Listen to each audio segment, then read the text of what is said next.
غم سے تو زندگی کی لذت ہوتی ہے، اور امتحان اللہ انہی کا لیتا ہے جن سے وہ بے پناہ محبت کرتا ہے۔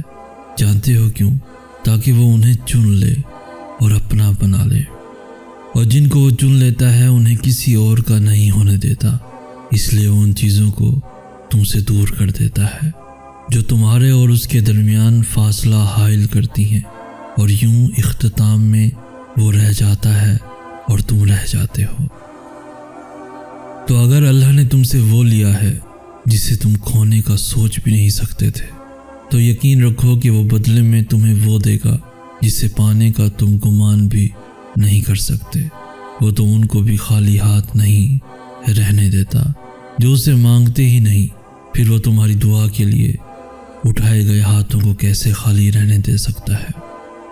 جب تم اپنی پسند کے راستوں پر چل کر نتیجہ دیکھ لیتے ہو تو زندگی سے خفا ہونے کے بجائے اللہ کی پسند کے راستوں پر چل دیا کرو، کیونکہ جو راستے وہ تمہارے لیے چنتا ہے وہ تمہارے منتخب کیے گئے ہزاروں راستوں سے بہتر ہوتا ہے، اور جس منزل تک وہ تمہیں لے کر جاتا ہے اس تک تم اس کی مدد کے بغیر کبھی نہیں پہنچ سکتے۔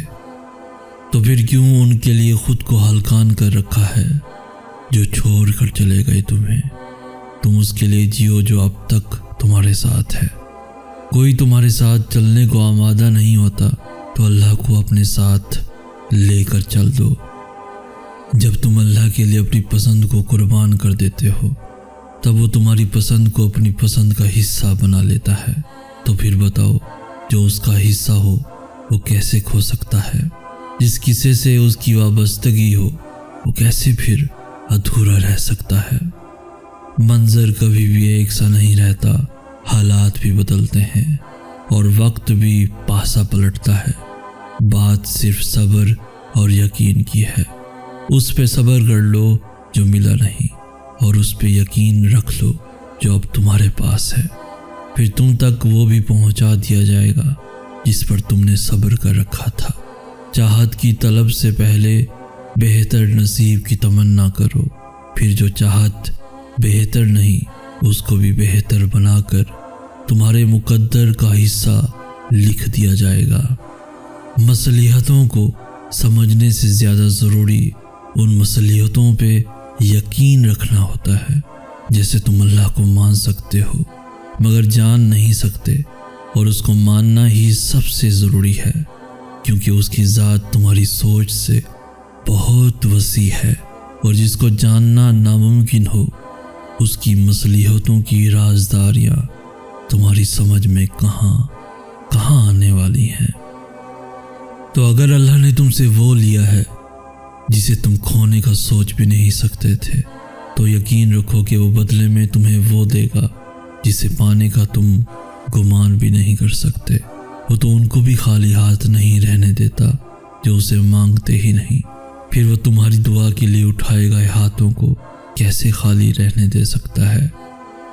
یاد رکھو، ہر شے تمہارے مقدر کا حصہ بن کر نہیں آتی، کیونکہ تم ان باتوں کو کبھی نہیں سمجھ سکتے جو اللہ جانتا ہے، اور اگر تمہیں ان کی حقیقت کا پتہ چل جائے جنہیں اللہ تم سے دور کرتا ہے تو تم کبھی ان کے لوٹ آنے کی تمنا نہ کرو۔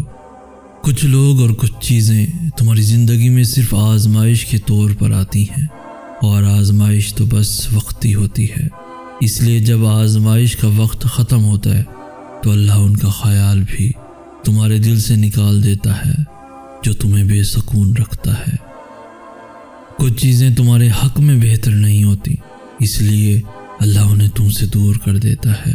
ایسا نہیں ہے کہ وہ ان چیزوں کو بہتر نہیں بنا سکتا، بلکہ کبھی کبھار تم اس چیز کی تمنا کر بیٹھتے ہو جو کسی اور کا نصیب ہوتی ہے، جس کا تمہارے پاس رہنا صرف تکلیف کا باعث ہوتا ہے۔ اس لیے اللہ تمہیں مستقل اذیت سے بچانے کے لیے عارضی تکلیف دیتا ہے۔ جب تمہیں وہ چیز نہیں مل پاتی جو تم چاہتے ہو تو اللہ تمہیں اس سے نواز دیتا ہے جسے پانے کا تم تصور بھی نہیں کر سکتے۔ مگر اب تم سوچ رہے ہوگے کہ میری کہانی میں تو کوئی معجزہ نہیں ہوا، تو پھر میں کیسے معجزے کی دلیل دے سکتا ہوں؟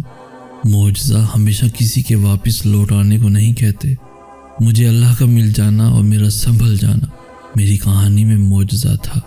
میرے دل کا بدل جانا معجزہ تھا، ایسا معجزہ کہ اس شخص کو کھونے کا دکھ پل دو پل کو تو رہے گا، مگر اب اللہ کو اگر کھو دیا تو اس دکھ کا ازالہ عمر بھر نہ ہو سکے گا۔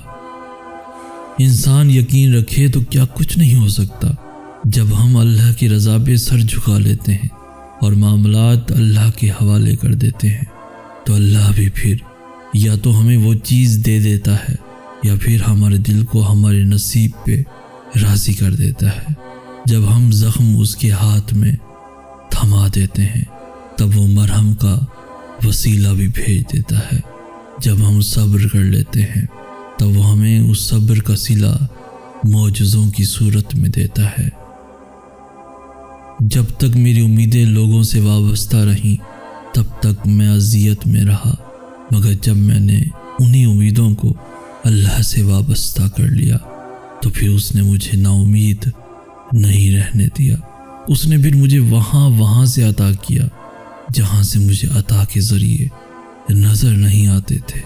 پھر اس نے مجھ تک اپنی مدد وہاں سے بھیجی جہاں سے میں ہمت ہار کر واپس لوٹ آیا تھا۔ اب اللہ نے مجھے اتنا مضبوط بنا دیا ہے کہ میں تمہارے حق میں دعا تو کرتا ہوں مگر خود کو تمہاری یاد میں ہلکا نہیں کرتا۔ اب تمہارے ملنے یا نہ ملنے کے وسوسوں سے اللہ نے مجھے آزاد کر دیا ہے۔ اب مجھے ان پرانی باتوں کو یاد کر کے تکلیف نہیں ہوتی۔ اب میں نے اپنی خوشی کا مرکز اللہ کو بنا لیا ہے، سو اب میں اداس نہیں ہوتا۔ اور جب میں نے اللہ کو پا لیا تب مجھے سمجھ آئی کہ زندگی تو بہت آسان تھی، مشکل تو بس میں نے اسے بنا رکھا تھا۔ ان کو منانے کی چاہ میں جو اللہ سے بھی راضی نہیں ہوتے، تب مجھ پہ میری بے سکونی کی تمام وجوہات کے راز کھول دیے گئے، اور پھر میں نے بھاگنا چھوڑ دیا، لوگوں کے پیچھے بھی اور نصیب کے پیچھے بھی۔ پھر میں نے اللہ کو کھوجنا شروع کیا، مگر حیرت کی بات یہ ہے کہ اسے ڈھونڈنے کے لیے مجھے اس کے پیچھے بھاگنا نہیں پڑا، نہ مجھے اسے پکارنا پڑا۔ میں نے بس اپنے ارد گرد نظر دوڑائی اور ہر جگہ بس وہی دکھائی دیا۔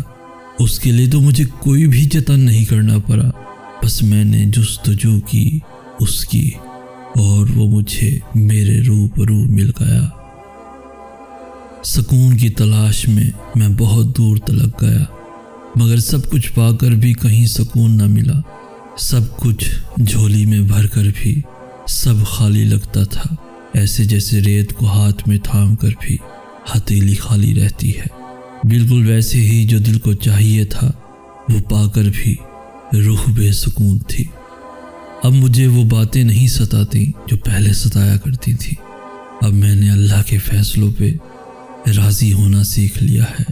یہاں تک پہنچنے کا سفر بالکل بھی آسان نہیں تھا۔ ہر قدم پہ ایک نئی ٹھوکر لگی اور ہر سانس پہ ایک نیا درد سہا۔ لوگوں کے پیچھے بھاگتے بھاگتے تھک گیا تو نصیب کے پیچھے دوڑ لگانی شروع کر دی۔ نادانیوں کی آڑ میں نہ جانے خود کو کتنی دفعہ توڑ ڈالا۔